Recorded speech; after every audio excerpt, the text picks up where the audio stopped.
4 na barangay sa Baguio City ang binabantayan ng mga otoridad dahil sa banta ng landslide. Maki-update tayo sa lagay ng panahon doon sa pagtutok live ni Sandra Aguinaldo. Sandra!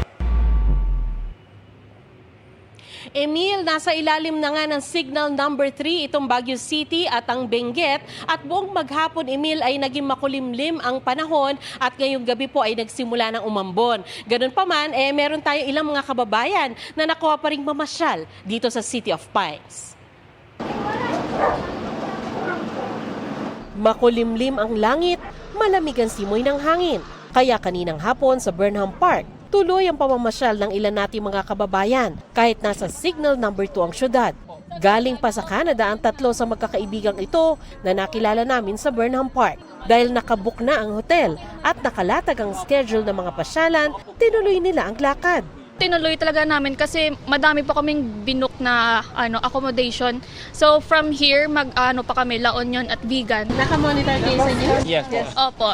Si Sandra Bayudang puputuli na raw ng mas maaga ang pamamasyal matapos dumalo sa reunion. Dapat hanggang bukas pa po kami. Kaya kinat na lang namin kasi parating na po yung bagyo dito sa Ang mga estudyanteng ito, sumaglit lang daw ng pasyal habang hindi pa tumatama ang bagyo.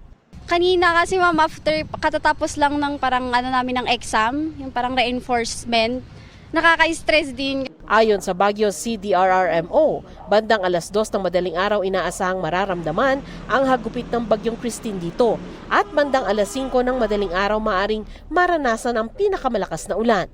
Binabantayan ng 4 na barangay sa posibleng landslide. 2 lago naman ang posibleng tumaas ang tubig at magdulot ng pagbaha, kaya binabantayan din. Kung pwede pong ipagpaliban na lang po. I-reschedule na lang due to health and safety reasons. Kasi expected yan pag lumakas yung ulan, maraming basura, maraming magtatapon, pupunta ngayon dyan. Ang gagawin namin is papantayan namin to.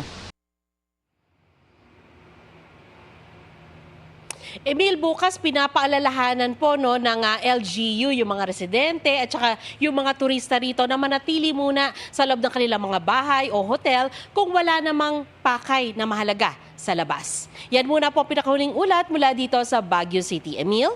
Maraming salamat, Sandra Aguinaldo.